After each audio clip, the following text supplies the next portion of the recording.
प्रत्यक्ष प्रमाण पार्ट 3।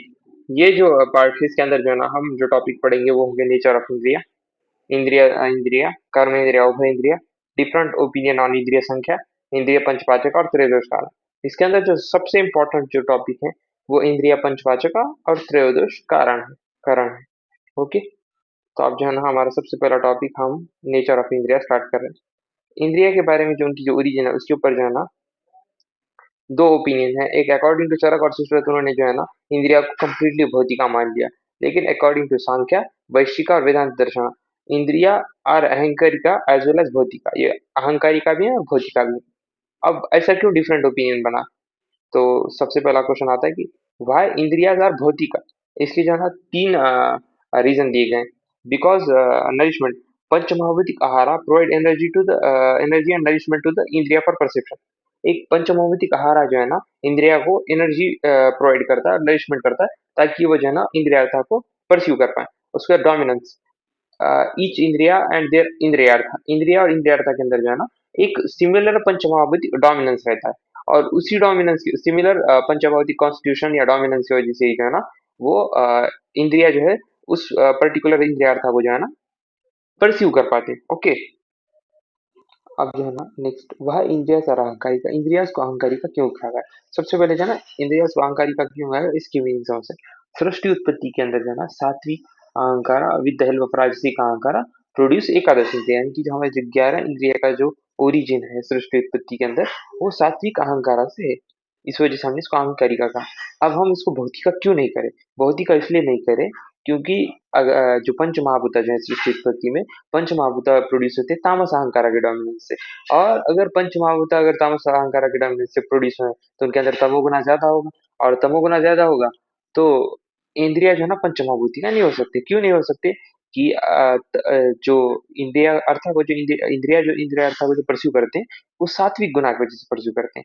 अगर कहीं पर तमोगुना का डोमिनेंस होगा तो वो जो है ना इंद्रिया अर्थात को परस्यू नहीं कर सकते। इसलिए जो है ना there four Samkhya consider indriya to be ahankarika, requiring sattva origin to function as an instrument of knowledge. Okay, अब हमारा जो नेक्स्ट टॉपिक है वो है इंद्रिया संख्या वैविध्य। इसके अंदर जो है ना अलग different opinion regarding the numbers of इंद्रिया।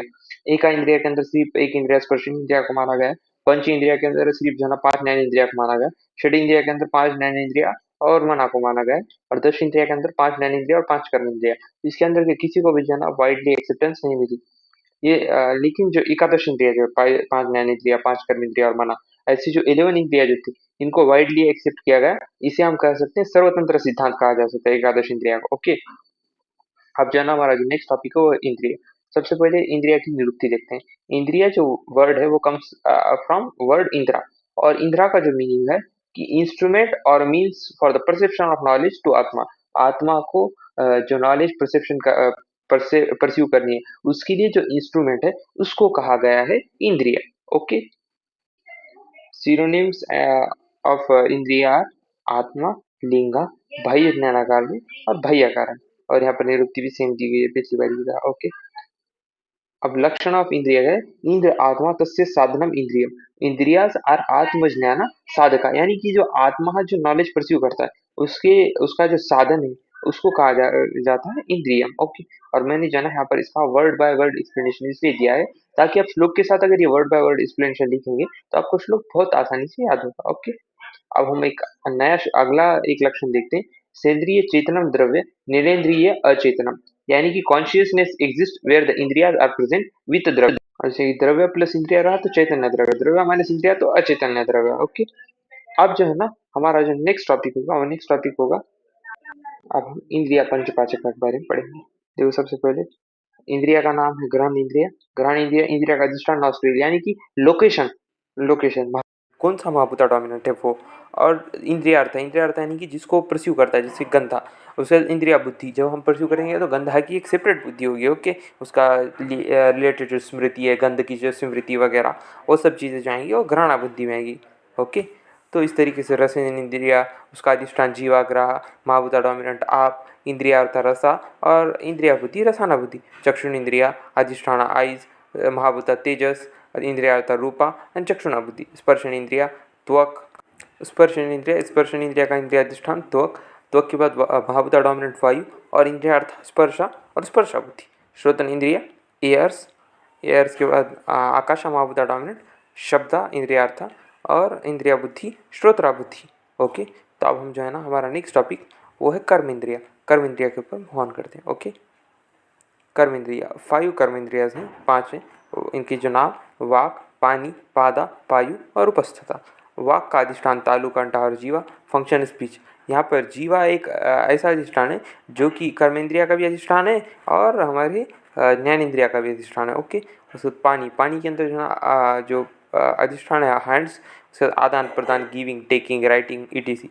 उसके बाद पादा, पादा का अधिष्ठान फीट और उसके बाद उसका जो फंक्शन है लोकोमोशन। पायु, पायु का अधिष्ठान एनस और इसका जो फंक्शन है वो एक्सक्रीशन। और उपस्थता का अधिष्ठान जेनेटल्स और इसका फंक्शन है यूरिनेशन। ओके, अब जो है ना हमारा एक इम्पोर्टेंट टॉपिक है उभयंद्रिया मनस पढ़ना। देखो मना जो है उसी को उभयंद्रिया कहा गया क्योंकि ये ज्ञानेंद्रिया का फंक्शन परफॉर्म करता है और कर्मेंद्रिया का फंक्शन परफॉर्म करता है। और it carries pursue knowledge to आत्मा। ये जो है ना जो भी नॉलेज इंद्रिया के द्वारा जो ग्रहण की जाती है परस्यू की जाती है उसको जो है ना आत्मा तक ले जाकर पहुंचाता है। अब इसकी जो व्युत्पत्ति है वो है मनस्सेति अनेन इति मन। The causes of Manan and perception of बाह्य इंद्रिय ज्ञान इज टर्म्ड एज मना।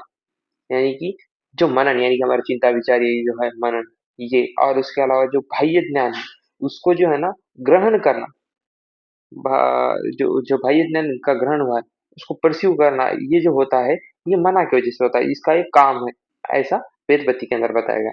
अब इसकी जो डेफिनेशन है वो तर्क संग्रह के हिसाब से डेफिनेशन ऐसी है, सुखाद उपलब्धि साधनम इंद्रियम मनः।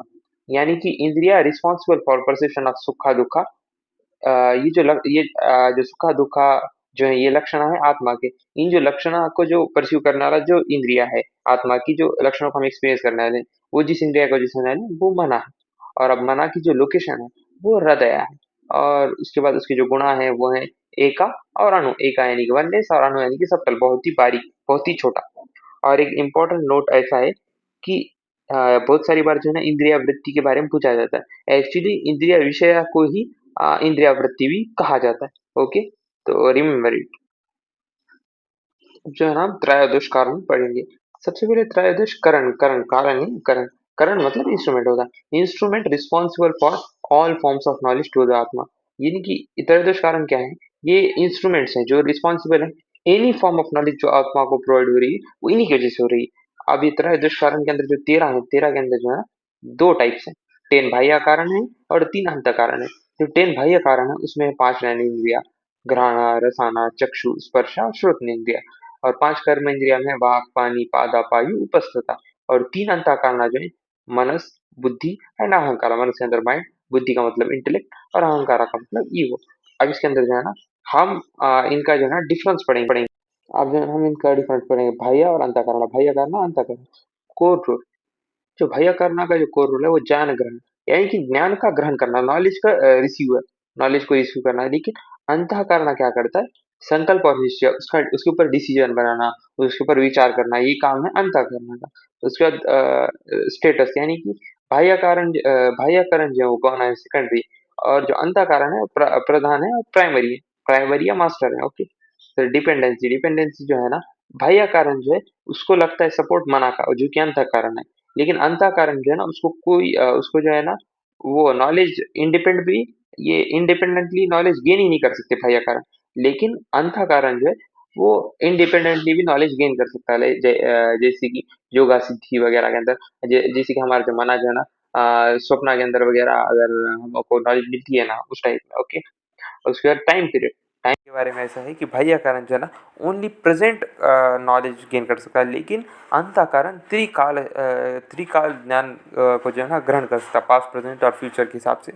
अब पास्ट प्रेजेंट और फ्यूचर के हिसाब से आप जो देखोगे ना स्वप्न के टाइप्स के अंदर जो है ना हमारे डिसीज के बारे में वगैरह स्वप्न के अंदर मालूम होता है, तो वो मना को ही मालूम होता है। ओके, और उसके बाद level of perception, level of perception के अंदर जो है ना बाह्य कारण प्राइमरी परसेप्शन के लिए रिस्पॉन्सिबल है, वेराज अंतःकरण जो है फाइनल परसेप्शन और कन्फर्मेशन के लिए रिस्पॉन्सिबल है। Thanks for watching this video. Experience the balance of ancient wisdom and modern logic. Smart Ayurveda. Subscribe and join our journey.